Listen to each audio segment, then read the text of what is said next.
Nós concluímos na semana passada a votação da atualização das regras para o enquadramento das empresas no Supersimples. Pelo texto aprovado, que agora retorna para a Câmara dos Deputados, que passa a ser a casa revisora do projeto, por conta das alterações que realizamos, o teto para o enquadramento do Supersimples das empresas de pequeno porte passará de 3,6 milhões de reais para 4,8 milhões de reais, com redução de 20 para 6 faixas de faturamento. O projeto também promove mudanças no enquadramento do MEI, elevando o limite de receita bruta anual dos atuais R$ 60 mil para até R$ 81 mil. Além disso, serão concedidos outros benefícios às pequenas empresas do Supersimples, como o parcelamento especial de débito em até 120 meses de parcelamento, com a possibilidade da redução de multas e juros.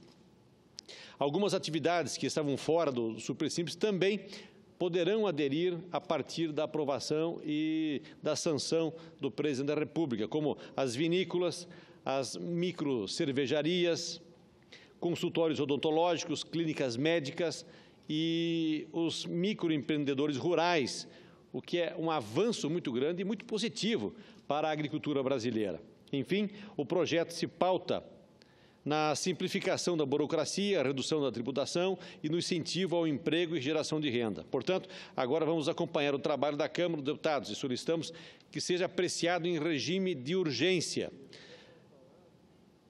para que essas medidas entrem em vigor e possam servir como alavanca para a retomada do crescimento de nossa economia, que passa por um momento de crise e recessão. A aprovação da proposta está sendo comemorada pelos empreendedores em suas atividades representativas. Conversei com o Leonardo Sobral, que é presidente do SIMP de Rondônia, que, além de comemorar a atualização e ampliação do Supersimples, nos chamou a atenção para a necessidade do cumprimento da lei, para que seja evitada a tripla tributação das pequenas empresas, pois é isso que está acontecendo com os pequenos empresários de Rondônia, principalmente do setor do comércio e dos serviços, que compram em outros estados e fazem negócios em todo o país, e que pagam impostos na origem e no destino dos produtos, e depois também sobre o faturamento. Portanto, temos que pensar em alternativas de substituição tributária para que os negócios interestaduais possam ser feitos, evitando assim a tripla tributação. A ampliação do Supersimples é uma conquista para os empreendedores, sobre a qual já trabalhamos há mais de 6 anos. Mas, como diz o ditado, antes tarde do que nunca. Lembro que em 2010 apresentei o projeto de lei número 195, elevando o teto de arrecadação do MEI de 60 para 72 mil reais, com a possibilidade de contratação de 2 funcionários. Na esteira das discussões aqui no Senado, em 2012, o governo elevou o limite do faturamento para 60 mil reais, através da medida provisória, o que aumentou o ritmo de adesão nos últimos 3 anos. Na mesma época, o meu projeto de lei, o PLS 195, chegou a entrar na pauta de votação no plenário do Senado, mas como a MP foi aprovada em regime de urgência, solicitei a retirada de pauta, com o requerimento para que ela fosse apreciada e seja apreciada novamente na Comissão de Assuntos Econômicos, para que possamos elevar o teto do faturamento do MEI para até R$ 120 mil ao ano. Resgato a tramitação do PLS 195/2010 para manifestar o meu apoio ao PLC 125/2015, que, no que diz respeito ao microempreendedor individual, era o que queríamos já há 6 anos atrás.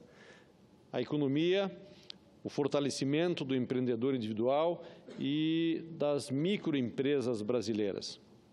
Portanto, quanto mais o Estado facilitar a vida desses empreendedores, com a redução da carga tributária, redução da burocracia, a ampliação dos benefícios, como a facilitação do crédito e a oferta de assistência técnica para a gestão e aumento da produção, melhor será para a economia, para os municípios, estados e a União. Enfim, todos ganham. Dados do SEBRAE revelam que existe hoje, no Brasil, cerca de 12 milhões de trabalhadores na informalidade. Em Rondônia, temos 43 mil microempreendedores formalizados e pelo menos 100 mil na informalidade. Ou seja, é muita gente que precisam entrar na formalidade, senador Dário Berger. São trabalhadores que precisam participar em melhores condições da economia brasileira. Já retiramos 5 milhões desses trabalhadores da informalidade e ainda temos 12 milhões. Isso é motivo para ampliar o teto do faturamento para R$ 72 mil agora, com a aprovação do PLC 125/2015 e, quem sabe, para 120 mil com a aprovação da nossa proposta, o PLS 195/2010, reduzindo ainda mais a carga tributária e a burocracia. A participação da economia informal no PIB brasileiro voltou a crescer em 2015, impulsionada pela crise econômica que atravessamos e depois de 11 anos de quedas consecutivas. No ano passado, a fatia da economia subterrânea em toda a riqueza gerada pelo país foi de 16,2%, apontada pelo índice da Fundação Getúlio Vargas. Em números absolutos, 956,8 bilhões de reais foram gerados na informalidade no ano passado. Com a redução dos impostos e da burocracia, é certo que uma grande fatia desse mercado informal pode vir para a formalidade, contribuindo assim com a geração de mais empregos, de renda e de receita para os municípios, estados e a União. Com a formalização do emprego, de um empreendimento, ou com a ampliação do teto do Supersimples para incluir mais pequenas empresas, estamos dinamizando a economia e, certamente, os municípios, os estados e a União, todos, com certeza, terão mais receitas. Já ultrapassamos a marca de 5 milhões de microempreendedores individuais no Supersimples, desde que o programa foi lançado em 2009. Agora, diante do cenário de uma crise econômica,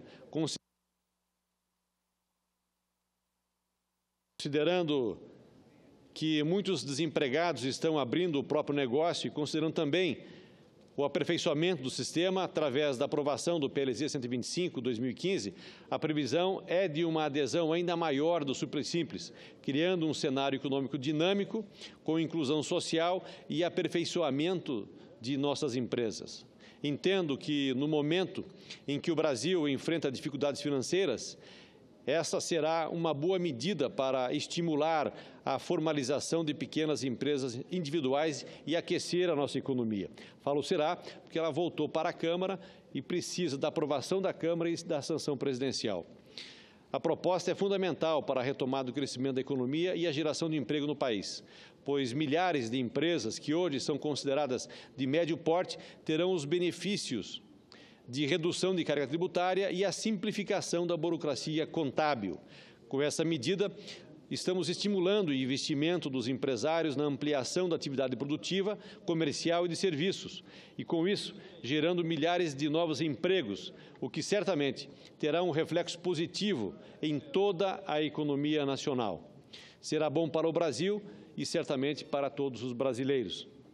Entendo que a aprovação do PLC 125/2015 faz parte de um esforço que realizamos há muito tempo aqui no Congresso Nacional, por uma reforma tributária ampla e para valer, e também por uma reforma do Estado brasileiro, com a redução da máquina pública e com gastos administrativos. Principalmente se compararmos aos serviços e contrapartidas que os governos federais, estaduais e municipais prestam à população, se analisarmos o saliento, não é apenas esse governo interino, já que todos agem de forma semelhante, mais uma vez nos propõe medidas que passam pelo aumento de impostos.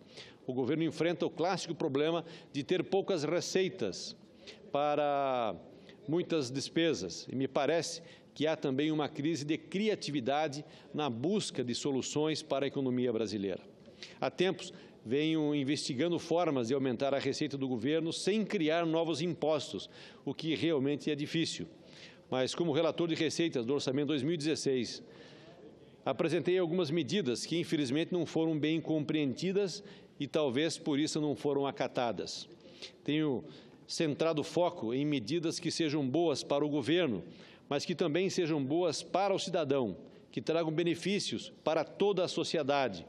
Retorno que dão aos empresários, ao setor produtivo e à sociedade como um todo. Quando olhamos as contrapartidas, temos a certeza de que pagamos impostos demais para serviço de menos. Isso ocorre porque as despesas obrigatórias do governo com a máquina pública vêm crescendo ano após ano e engessando o crescimento do nosso país. Ou seja, as despesas obrigatórias representam 15,4% do PIB nacional, ou seja, 90% de todas as despesas do governo com a manutenção da máquina pública. E com um agravante, desses 90%, quase a metade, são despesas com a Previdência, o que significa 40%. Por conta disso, sobra muito pouco dinheiro para investimentos em infraestrutura, em educação e saúde, em inovação e tecnologia e no fomento da indústria nacional. Nesse cenário, e diante do agravamento da crise política e econômica, o governo federal, e aqui como a alienação, regularização ou venda de imóveis da União, que discutimos amplamente no ano passado. Entendo que o aperfeiçoamento dos procedimentos de alienação das terras da União, em especial na Amazônia e principalmente no meu estado de Rondônia, pode gerar boas divisas para a União e servir como fontes de receitas ao orçamento. O que não queremos e não aceitamos é a velha fórmula de aumentar a receita através de aumento de impostos. Por isso, reforço mais uma vez meu posicionamento em favor do aperfeiçoamento do Supersimples, pois ele combate através do crescimento e a competitividade das micro e pequenas empresas. Acaba com os trancos tributários e reduz ainda mais a burocracia, facilitando o acesso do pequeno ao crédito, permitindo ao cidadão organizado como empresa, contribuir para o desenvolvimento do seu município, do seu estado e do nosso país.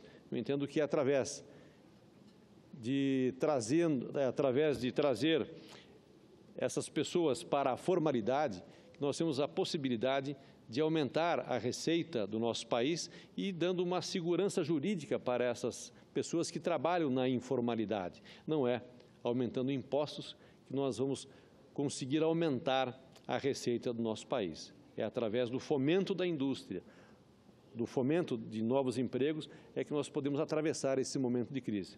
Eram essas minhas colocações. Muito obrigado, senhor presidente.